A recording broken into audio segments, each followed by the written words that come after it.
Hello everyone, আসসালামু আলাইকুম। সবাই কেমন আছেন? আশা করছি সবাই অনেক বেশি ভালো আছেন। আপনাদের দোয়া ও ভালোবাসায় আমি অনেক ভালো আছি।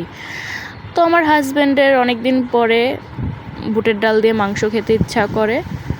তো কি, হাজব্যান্ডের খেতে ইচ্ছা করলে তো রান্না করে দিতেই হবে, এটাই স্বাভাবিক। জানিয়ে হাজব্যান্ডকে মেয়েরা একটু বেশিই ভালোবাসে, যেহেতু হাজব্যান্ড বলছে রান্না করতেই হবে। আর আমার হাজব্যান্ডের আমি ছাড়া যেহেতু কেউ নাই, বা আমার আম্মু আমার কাছে থাকে না, বা আমার শাশুড়িও আমাদের কাছে নাই, সেহেতু আমারই সব করতে হয়। তো হাজব্যান্ডের খেতে ইচ্ছা করছে, কি করার, যে ভাবা সেই কাজ, রান্না।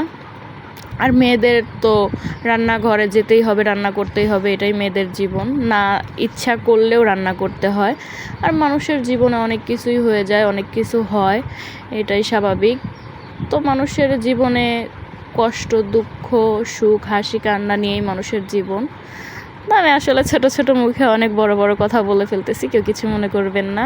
যাই হোক, এখানে মাংস ভাজার পর মাংসর তেলটা আর কি বেশি থেকে যায় আর কি, পরে এই তেলটা দিয়েই আমি রান্নাটা করব।